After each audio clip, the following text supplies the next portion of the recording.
11ኛ ክፍል ሆናችሁ የገዛ ቤስት ፍሬንዳችሁ ብታረግዝ ምንድነው የምታረጉት? አይ ነው በጣም ከባድ ነገር ነው አይደለ? ግን ዛሬ የተፈጠረው ነገር ኤግዛክትሊ እንደዚህ ነውና የእናንተ ኦፒኒየን በጣም ያስፈልጋቸዋል። አዳምጡኝ። ያረገዘችው ልጅ ጓደኛ ነች እኔ ጋር ሪች አውት አርጋ ይሄንን ስቶሪ ነገረችኝ እና እሷና ጓደኛዋ 11ኛ ክፍል ናቸው። አንድ ሰፈር ነው የሚኖሩት፣ አንድ ትምህርት ቤት ነው የሚማሩት። ሶ ጓደኛዋ እሷ ቤት ትመጣለች ምናምን እንደዛ ነው ሄንጋውት የሚያደርጉት ማለት ነው። ቀን ጓደኛዋ እሷ ቤት ስትመጣ የእነሱን ጎረቤት ታየውና ስልኩን ፈልጊልኝ ነው ወር ስልኩን አምጪልኝ ትላታለች ማለት ነው። ሶ አይ ጥሩ ልጆች እኮ አይደል የተለያየ ነገር ስለነሱ ሰምቻለሁ ከነሱ ጋር ባትገናኚ ይሻልሻል፣ ጓደኞች ባቱኝ ይሻልሻል አለቻት ማለት ነው። ፕሊስ በእናትሽ ምናምን ያለች እሷ ቤት በመጣሽ ቁጥር ስለሱ መጨቅጨቅ ጀመረች፣ ስልኩን ምናምን ያለቻት ማለት ነው። ከዛ መጨረሻ ላይ ሲሰለቻት ስልኩን ተቀበለችላትና ባክሽ ምንም አይነት መጥፎ ነገር እንዳታደርጊ ብላ አስጠንቀቃ ስልኩን ሰጣታለች።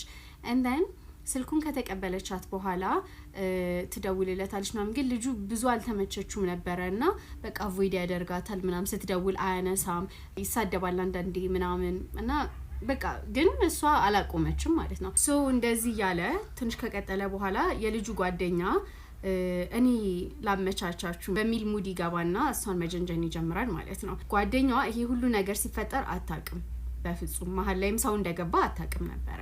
ከዛ አንድ ቀን የሆነ ቦታ ልውሰድሽ ይላትና ወደ ፔንሲዮን ይሄዳሉ። ፔንሲዮን ከሄዱ በኋላ ድራግ መጠቀም ይጀምራሉና ሀሺሽ ሲጠቀሙ በቃ ልጅቷ ጀስት ራሷን ኮንትሮል ማድረግ ያቃታት መጣችና ፓስአውት ታደርጋለች። ያው የሚፈጠረው ነገር ይፈጠራል ማለት ነው። ከዛ ስትነቃ ለጓደኛዋ ትደውልላትና እንደዚህ ከሆነ ብላ ስትነግራት ቶሎ በይሻ አሁን 24 ሰዓት ኦር 48 ሰዓት ሳያልፍ በፊት ፒል ገዝተሽ ዋጪ ትላታለች ማለት ነው። ከዛ እሺ ትላትና ትሄዳለች። ሶሷ ማዋጣ ነው የምታውቀው የነበረው በዛ ያልቃል ያ ቀን።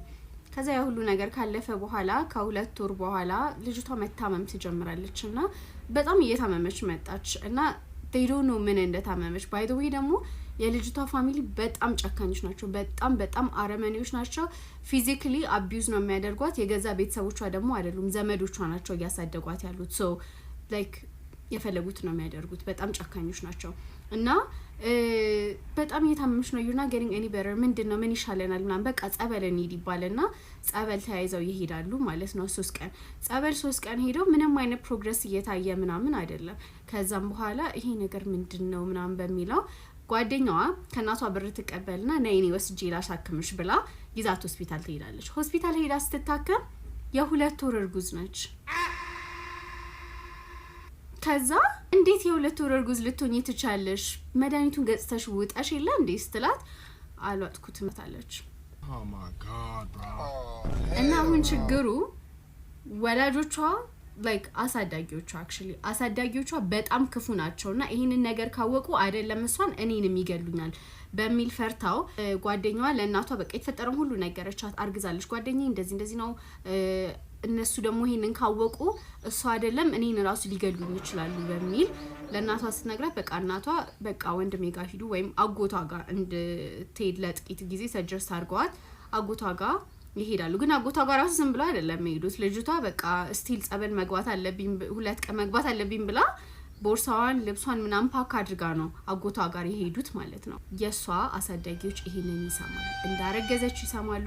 ተያይዘው የሆነ ቦታ እንደሄዱ እንደጠፉ ሰሙ እና እየዛቱ ነበረ የሚል ነገር መረጃ ይደርሳቸዋል። በቃ እሷንም ጓደኛዋንም የሚወለደውንም ልጅ እንደፋቸዋለን ያለ ሊትራሊ ወርድ ባይ ወርድ እንደዚህ አይነት ነገር ነበር ሲሉ የነበሩት ማለት ነው። ከዛ በቃ እናቷ እየደወለች ቼክ ታደርጋቸዋለች። መሱን ለመንከባከብ እየሞከሩ ነው እና እቺ ጓደኛዋ ቀስ ብላ ተደብቃ ይሄ ድራግ ያደረጋትን ልጅ ለማናገር ትሄዳለች እና ስታናገረው ጭራሽ አንቆ እኔ እንደዚህ አይነት ነገር አላደረኩም if you see አንድ ቃል ካፍሽ ቢወጣ እኔ ራሴ ነኝ ቀድሜ የምገላችሁ ምናምን ነገር ብሎ አስፈራርታቸው ስቲል አሁን እዛ ነው ያሉትና ልጅቷ በጣም ጨንቋታል። አቦርሽን ለማድረግም እያሰበች ነው። at the same time ደግሞ ምን ማድረግ እንዳለብን ስላላወቅን በጣም ግራ ገብቶናል። ሶ እባካችሁ እርዱን እያሉ አይኖ ሁኔታው ከባድ እንደሆነ ግን የኔ አስተሳሰብ ማለት ነው የኔን አስተያየት ስነግራችሁ እንደ እህትነት ያንን ነገር ካደረገች forever ነው የምትጸጸተው። ላይ የማትወጣው ሪግሬት ውስጥ ነው የምትገባው። ወደፊትም ደግሞ ለህይወቷ ሊያሰጋት ይችላል። ምክንያቱም ረጅም ወራት ኦሬዲ አልፎታል እና አይታወቅም ደግሞ ልጅቷ ያለችበት ሲቹዌሽን ዘመዶቿ አይደል ያሳደጓት ያሉት ሜቢ በዚህ ልጅም ደግሞ ወደፊት ሊያልፍላት ይችላል አይታወቅም እግዚአብሔር በምክንያት ይሆናል ይሄን ነገር ያደረገው እና እናንተም እስኪ ሐሳባችሁን ኮሜንት ላይ ንገሩኝ